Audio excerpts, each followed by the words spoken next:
Assalamualaikum warahmatullahi wabarakatuh. Perkenalkan, nama saya Natania Dianfadila, NIM 225211169 dari kelas 1E Prodi Manajemen Syariah. Di sini saya akan memenuhi tugas wawancara yaitu dari Bu Sri Haryati, dosen pengantar manajemen, yaitu terkait dengan wawancara UMKM, tepatnya pengusaha PT di Desa Tanjung Sari, Kecamatan Jatisnoto, Kabupaten Wonogiri. Yuk, sip.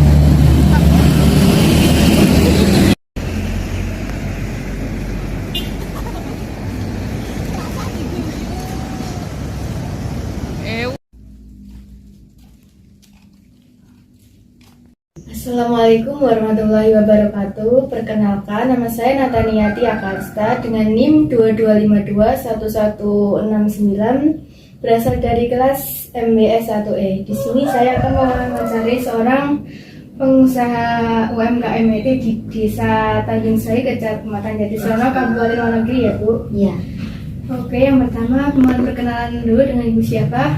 Marianti, Ya, Ude Renes. ya. Baik. Ibu Marianti ini seorang pengusaha UMKM itu di Desa Tanjung Sari, Kecamatan Jatisnoto, Kabupaten Wonogiri, ya Bu? Iya. Baik, sejak kapan Ibu ini mendirikan usahanya, usaha mete ini? Kalau mete itu sejak turun temurun, dari saya belum lahir sudah ada mete, nggih.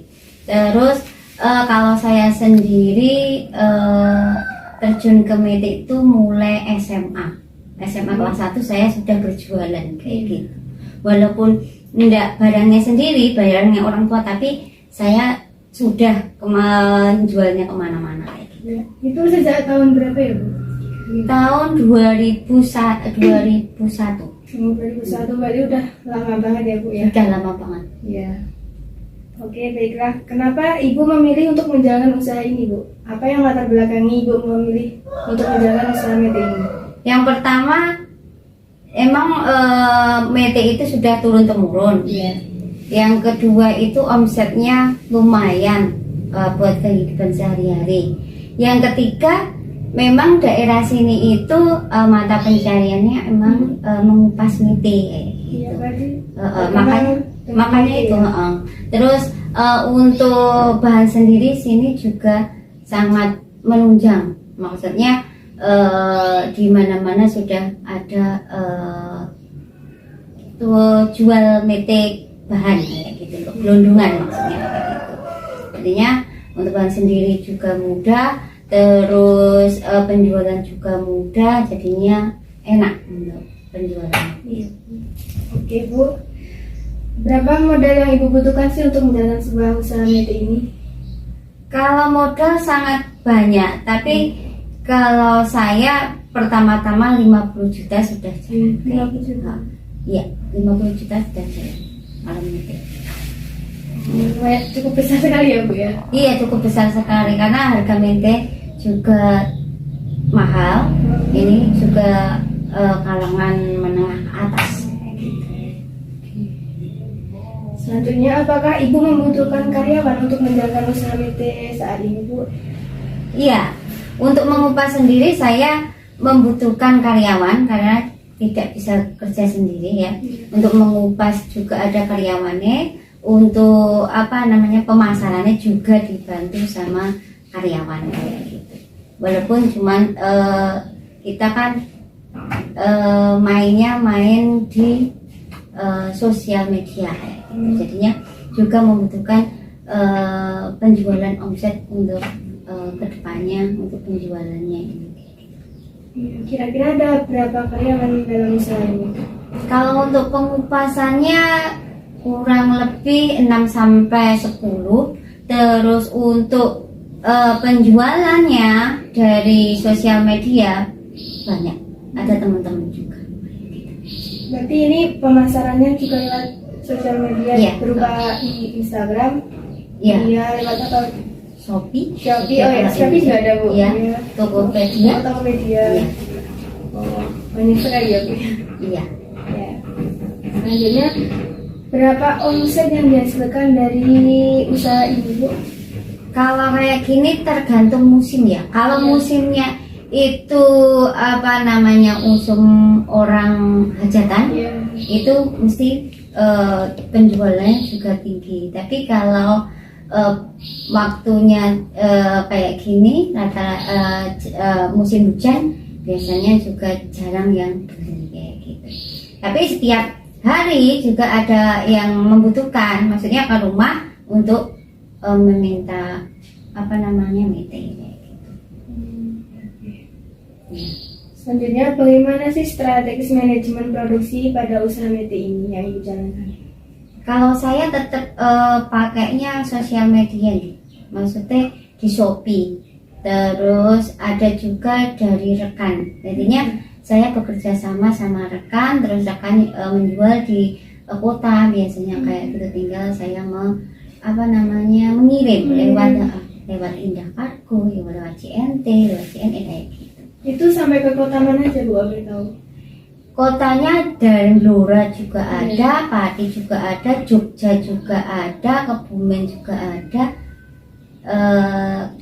Apalagi kalau Lebaran ya, Iya. mesti banyak kota-kota yang maksudnya langsung telepon kayak gitu, suruh kirim kayak gitu. Kalau untuk saat ini musim hujan, saya kira juga tidak begitu banyak yang membutuhkannya. Karena takut.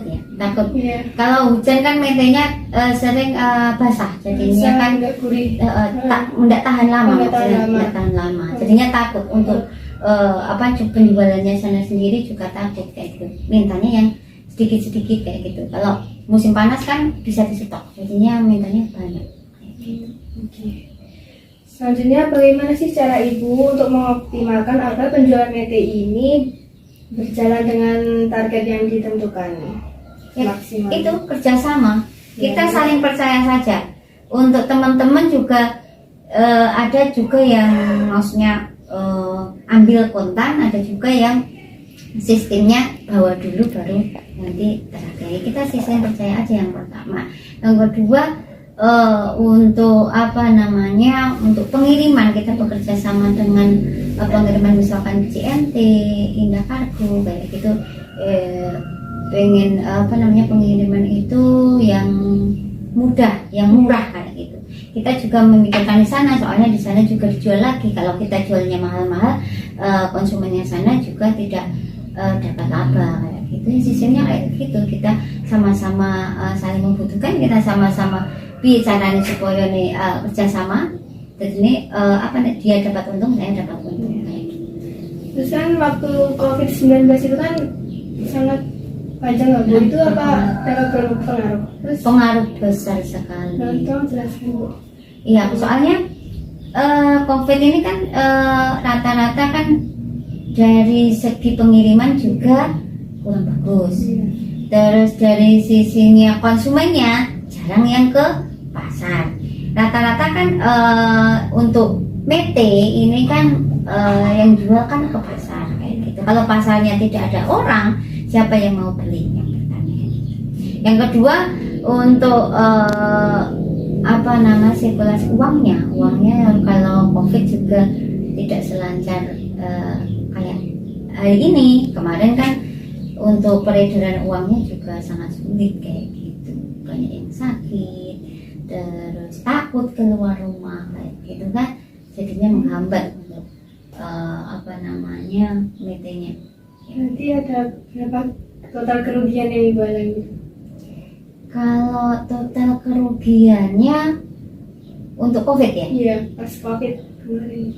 Kalau saya sendiri, kalau totalnya tidak itu ya, soalnya manajemen saya belum ada pembukuan, belum dijadikan pembukuan kayak akuntansi, jadinya tidak terhitung. Maksudnya kayak gini, kita untuk laba, misalkan ada laba, terus kita cari barang lagi, jadinya kita tidak terdeteksi. Kalau labanya kita jadikan satu, laba kayak gitu, tidak dijadikan barang lagi, saya kira itu untuk pengecekannya mudah. Tapi kalau saya belum menggunakan sistem itu, sistemnya cuman kalau dijual ya laba misalkan 100, dapat barang lagi 100. Kita cepet-cepetan misalkan dari mete yang sudah dikupas nanti jadi mete gelondongan lagi, karena kita tidak bisa menciptakan, karena kita pulaan kan kayak gitu.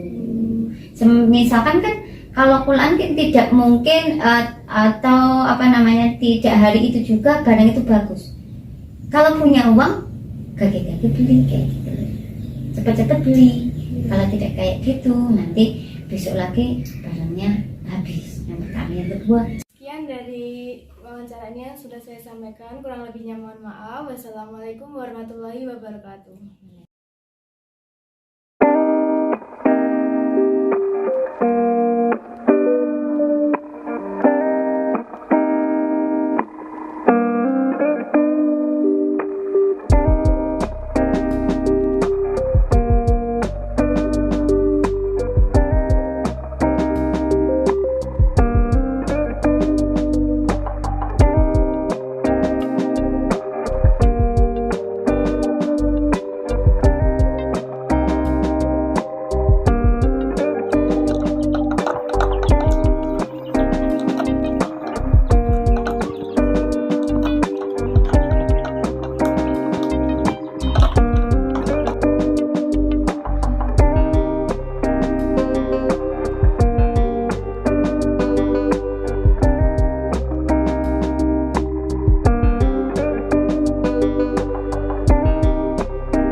Ini saya akan sedikit mereview tentang wawancara yang telah saya lakukan bersama Ibu Marianti, pengusaha UMKM METE di Jatiseronok, Kabupaten Wonogiri. Nah, setelah melakukan wawancara bersama beliau, saya dapat melakukan kesimpulan bahwa Ibu Marianti melakukan beberapa prinsip manajemen dalam usaha UMKM-nya, seperti manajemen inovasi, manajemen produksi, dan tentunya manajemen strategi pemasaran dalam memasarkan UMKM METE tersebut. Nah, yang pertama itu ada manajemen inovasi. Di sini saya menarik kesimpulan bahwa Ibu Marianti menggunakan strategi inovasi pengembangan rasa dalam METE tersebut.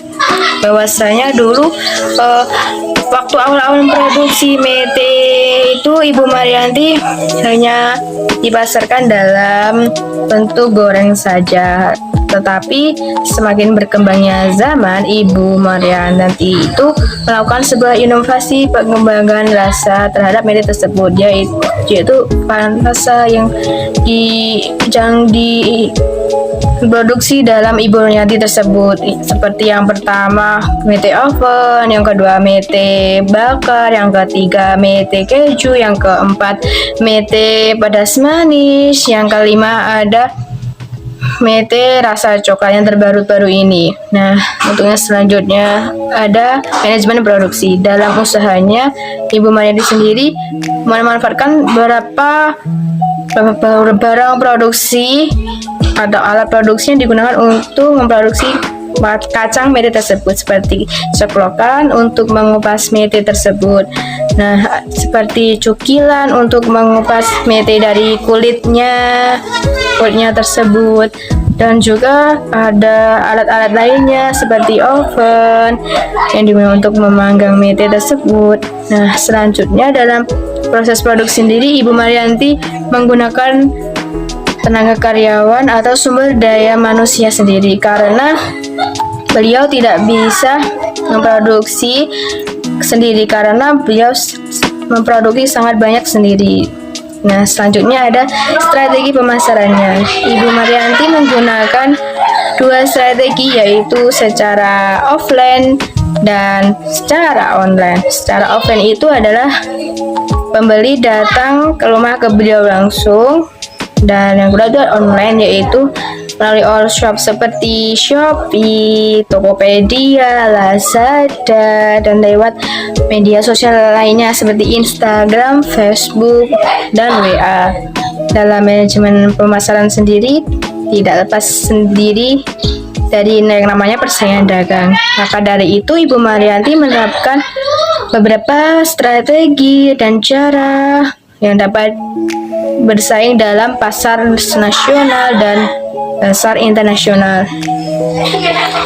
Beliau selalu menjaga cita rasa dari mete tersebut dan kualitas juga dari mete tersebut. Dan selanjutnya ada inovasi rasa tadi, karena anak muda zaman sekarang ini sukanya ngemil yang mewah, kata beliau. Dan bahkan beliau berinovasi untuk mengembangkan beberapa rasa seperti coklat, keju, bakar, panggang, agar anak muda zaman sekarang tidak bosan dengan rasa-rasa itu saja. Dan yang kedua itu ada menjaga rasa kepercayaan. Jadi Ibu Marianti menjaga kepercayaan antara konsumen agar tetap bisa bersaing dalam pasar nasional bahkan internasional. Mungkin cukup sekian review yang bisa saya sampaikan selama ini. Kurang lebihnya mohon maaf. Terima kasih. Wassalamualaikum warahmatullahi wabarakatuh.